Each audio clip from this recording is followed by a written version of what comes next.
Hi மக்களே, நாளைக்கு வந்து நான் பல்லு எடுக்க போகிறேன். இதில் ஒரு கடவா பல்லு இது இருக்குது, அதை எடுக்க போகிறேன். அது எப்படி தான் இனி டயாலிஸ் பண்ணிவிட்டு அந்த பல்லெல்லாம் எடுத்து எப்படி ப்ளட்டெல்லாம் இது பண்ணேன்னு தெரியல. ஏன்னா வந்து நான் கஷ்டப்பட்டு 8 புள்ளிக்கு கொண்டு வந்திருக்கேன் ப்ளட்டை. மறுபடியும் வந்து இந்த பல்லெல்லாம் எடுத்ததுக்கப்புறம் எந்த அளவுக்கு ப்ளட் லாஸ் ஆகும், அது வந்து எவ்வளோ நாளில் அந்த புண்ணு சரியாகும் ஒன்றுமே தெரியல. இருந்தாலும் வந்து நான் எல்லாருக்கும் வந்து சுத்தப்பல் வந்துச்சுன்னா வேறு போச்சுன்னா வந்து வலிக்கும், பல்லு வலி வரும், அந்தாலும் எடுத்து விட்ருவாங்க.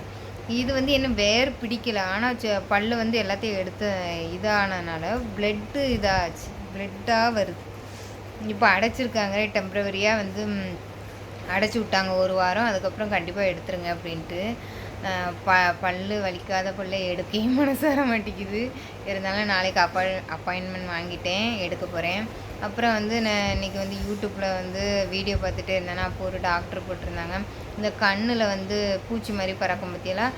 அப்படி இருந்தால் கூட எதுவும் இது இல்லை, இது திடீர்னு கண்ணில் ஃப்ளாஷ் மாதிரி வந்துச்சுன்னா அதை கண்டிப்பாக டாக்டரை பார்க்கணுன்னு. ஆனால் எனக்கு இதுக்கு முன்னாடி ஒரு 5-6 டைம் அந்த மாதிரி ஃப்ளாஷ் வந்திருக்கு பார்த்துக்கோங்க. பூச்சியும் ஆல்ரெடி, அதாவது இப்போ டயாலிஸ் பண்ணிட்டு வந்தேன்னா அந்த பூச்சி தெரிஞ்ச மாதிரி இல்லை, திடீர்னு என்னைக்காவது ஒரு நாள் தெரிஞ்ச மாதிரி இருக்குது. அந்த ஒரு பூச்சி மாதிரி பறக்குது. இல்லைன்னா இப்போ நான் சாயங்காலம் வரும்போது அந்த அந்த கருப்பு கலர் வந்து ரொம்ப மைல்டாக தெரியவே இல்லை, ஆனால் லைட்டாக இருந்த மாதிரி இருக்குது. அந்த ஃப்ளாஷ் வந்து எனக்கு வந்து ஒரு 2-3-4 தடவை வந்துட்டு. அது வந்து எப்படி அது வந்து அவர் டாக்டர் யூடியூப்பில் எப்படி சொல்லியிருந்தாருன்னா, அப்படி வந்துச்சுன்னா ஏதோ விழித்திரை என்னமோ அது கிழியுதுன்னு அர்த்தம், அப்படி இப்படின்னு போட்டிருந்தாரு. அதை பார்த்து பயமாயிட்டு அப்புறம் வந்து நான் வந்து இந்த ஜிபிடிக்கிட்டேயும் கேட்டேன். எனக்கு பூச்சி பறந்துச்சு, இப்போ அப்பப்போ வரோம் அப்பப்போ போகுது. ஆனால் வந்து இப்போ வந்து ஃப்ளாஷ் வந்து முன்னாடியெல்லாம், இப்போ லாஸ்ட்டாக எப்போ அந்த ஃப்ளாஷ் வந்துச்சுன்னா எனக்கு மறந்து போச்சு. ஆனால் அது வந்திருக்கு, நான் பார்த்துருக்கேன். திடீர்னு ஒரு மாதிரி வெளிச்சம் மாதிரி, டியூப்லைட் வெளிச்சம் மாதிரி வந்துட்டு போகும் பார்த்துக்கோங்க. அது எந்த கண்ணில் வருதுன்னு எனக்கு மறந்து போச்சு. ஆனால் அது வந்து உடனே டாக்டரை பார்க்கணுமா, இல்லைன்னா வந்து கண் வந்து பார்வை இதாயிருமா. நான் எத்தனையே தான் தாங்கன்னு எனக்கு தெரியல. நல்லா தான் மக்களே என் கண் பார்வை இருந்துச்சு. இந்த டயாலிஸ் பண்ணி புதுசில் ஒரு தடவை பிபி லோவாகி, பிபி அதிகமாகி 200க்கு போய் தான் எனக்கு இந்த கண் பார்வை போச்சு. 2லேயுமே போயிட்டு அதுக்கப்புறம் அந்த ஊசி போட்டேன்னு சொல்லியிருக்கேன், ஆல்ரெடி உங்ககிட்ட ஷேர் பண்ணியிருக்கேன். 2 கண்ணுக்கும் 30,000 20,000 ஊசி போட்டு தான் பார்வை வந்துச்சு. அந்த பார்வை வந்து அந்தளவுக்கு கிளியராகவும் தெரியல. அந்த பூச்சி, அந்த பார்வை வந்தோடனே இந்த பூச்சியும் சேர்ந்து வந்த மாதிரி வந்துட்டு, நான் அந்த கண்ணுக்கே நான் ஒரு 10 ஸ்கேன் பக்கம் எடுத்திருப்பேன் பார்த்துக்கோங்க. ஏன்னா ஃபஸ்ட்டு வந்து நான் திருப்பூர் வாசனில் பார்த்தேன், அதுக்கப்புறம் வந்து இன்னொரு லோட்டஸ், 2 ஹாஸ்பிட்டலில் பார்த்துருக்கேன். 2 ஹாஸ்பிட்டல்லையுமே வந்து இந்த கண்ணை வந்து இது பண்ணிவிட்டு பிபி அதிகமானனால நீர் மாதிரி இருக்குது, அது வந்து சரியாயிரும் நாளடைவில். அதேமாதிரி இந்த பூச்சி இது பண்ணுறதுக்கு வந்து சத்து மாத்திரை கொடுப்போம். ஆனால் வந்து நீங்கள் கிட்னி பேஷண்ட்டுங்கிறனால அந்த மாத்திரையை தர முடியாது. அதுவுமே வந்து அதை பற்றி சொல்லலை யாருமே, அப்படியே விட்டுட்டாங்கன்னு வச்சுக்கோங்களேன். இப்போ வந்து இதால் இப்போ எனக்கு பிபி வந்து பார்த்துக்கோங்க, பிபி 200 போனாலே எனக்கு கண் பாதிச்சுட்டு. அதனால் டாக்டர் வந்து சொன்னாங்க, பிபியை மட்டும் அதிகமாகவும் பார்த்துக்க, இல்லைன்னா கண் தான் பிடிக்கும் அப்படின்ட்டு. இப்போ இந்த யூடியூப்பில் இந்த வீடியோ ஒரு டாக்டர் தான் போட்டிருந்தாங்க பார்த்துக்கோங்க. அந்த வீடியோ பார்த்ததுலேருந்து ஒரே வந்து பயம். ஏன்னா அது வந்து உடனே போய் டாக்டரை பாருங்கள், விழித்திரை இதாகும். ஆனால் எனக்கு இது ஒரு 2-3 மாதமாகவே ஃப்ளாஷ் அடிச்சுட்டு போன மாதிரி இருக்குது. அதாவது நம்ம ஒரு வெளிச்சத்தை நல்லா பார்த்துட்டு இங்கே பார்த்தா கருப்பாக ஆகிற மாதிரி இருக்கும். ஆனால் இது வந்து அப்படி வெளிச்சம் வந்துட்டு போகும் பார்த்துக்கோங்க. அது ரொம்ப நேரம்லாம் இருக்காது, இப்படி கண்ணை மூடும் போதோ எப்பயோ அப்படி வெளிச்சம் வந்துட்டு போகும். அது எந்த கண்ணில் வந்துச்சுன்னா எனக்கு இப்போ சொல்ல தெரியல. ஆனால் வந்து நாளைக்கு வந்து முதல்ல பல்லை பார்க்கணும். அதை நிறைய பேர் சத்துள்ளது சாப்பிடுங்கன்னு சொல்கிறாங்க. சத்துள்ளதை கண்ணுக்கு சரி சாப்பிடுவோன்னா கிட்னிக்கு ஒத்துக்க மாட்டேங்கி. அப்படி நான் எதை நான் ப்ளட்டையே வந்து கஷ்டப்பட்டு 8க்கு ஏற்றி வச்சுருக்கேன். இனி பல் எடுத்ததுக்கப்புறம் எவ்வளோ ப்ளட்டு லாஸ் ஆக போகுது, அது வேறு கொஞ்சம் பயமாக இருக்கும். இப்போ இன்றைக்கி வந்து ரொம்ப மனசு வந்து இதாகிட்டு பார்த்துக்கோங்க. இது என்ன, இது ஒரு பிரச்சனையே தந்தால் பரவாயில்ல, சுற்றி பிரச்சனையாக இருக்கே அப்படின்ட்டு. அதான் கரெக்டாக டயாலிஸ் 3 மணி நேரத்தில் வந்து எனக்கு இந்த வீடியோ பார்த்து பையன் வந்து ஜிபிடிட்டையும் கேட்டுட்டு உடனே என் ஹஸ்பண்டை கூப்பிட்டுட்டு நான் சொல்கிறேன், இப்போ இப்படியா நம்ம வந்து அந்த டாக்டரோட அசிஸ்டன்ட் டாக்டர் மாதிரி ஒருத்தங்க இருப்பாங்க, அவங்கள கூப்பிடுங்க நான் பேசணும் அப்படின்ட்டு.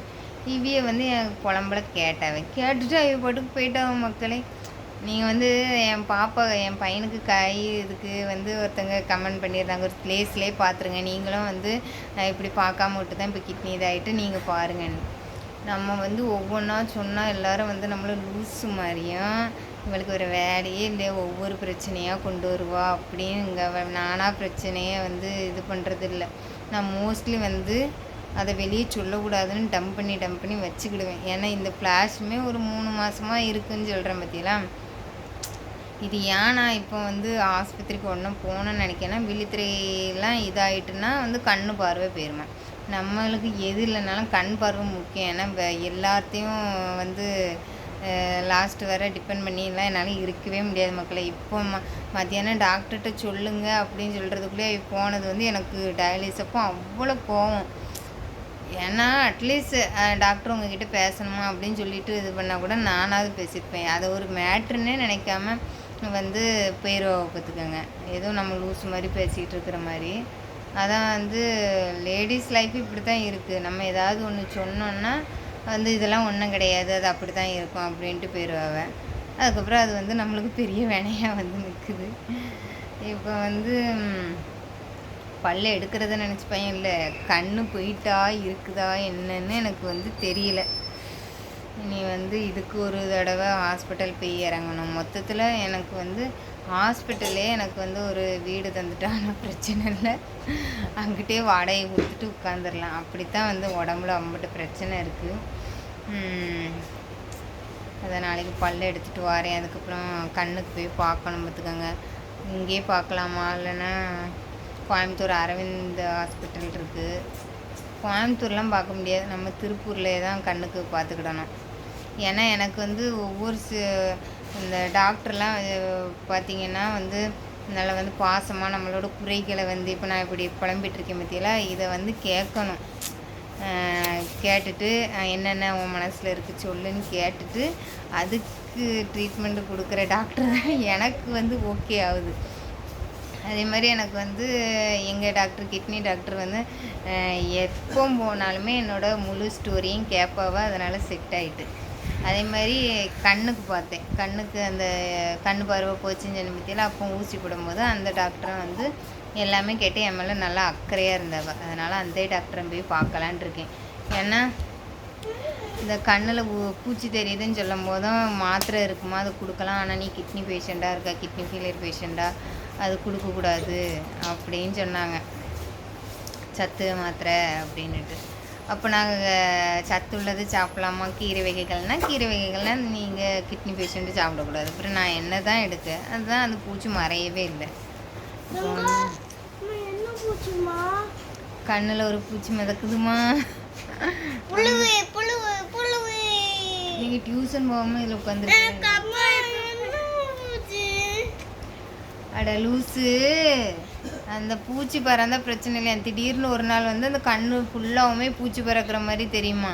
அதுக்கப்புறம் வந்து அதாவது அந்த அவங்க அந்த டாக்டர் வீடியோ போடும்போது என்ன சொன்னாங்கன்னா 60 வயசு பெரியவருக்கு இப்போவே வந்து அந்த மாதிரி ஆகிட்டு, ஆனால் அவர் சீக்கிரமாக போனனால லேசர் ட்ரீட்மெண்ட்டில் சரி பண்ணியாச்சு அப்படின்னாரு. இங்கே 30 வயசுலேயே அங்கே பூச்சியும் பறக்குது, ஃப்ளாஷாக வந்துட்டு. நான் இப்படி பண்ணும்போது அந்த லைட்டு வந்த மாதிரி இருந்துச்சு பார்த்துக்கோங்க. என்னதோ தெரியல மக்களே, நான் போய் பார்க்குறேன் டாக்டரை. அதுக்குள்ளே எப்படி சண்டை போடுறாங்க பாருங்க. இப்போ தான் டயாலிஸ் முடிச்சுட்டு வந்தேன், எதையாவது சண்டை. நாளைக்கு நான் பல்ல எடுத்துருவேன். நாளைக்கெல்லாம் வீடியோ போட முடியுதா என்னன்னு தெரியாது, ஏன்னா வாயெல்லாம் வீங்கிட்டுனா என்ன செய்ய.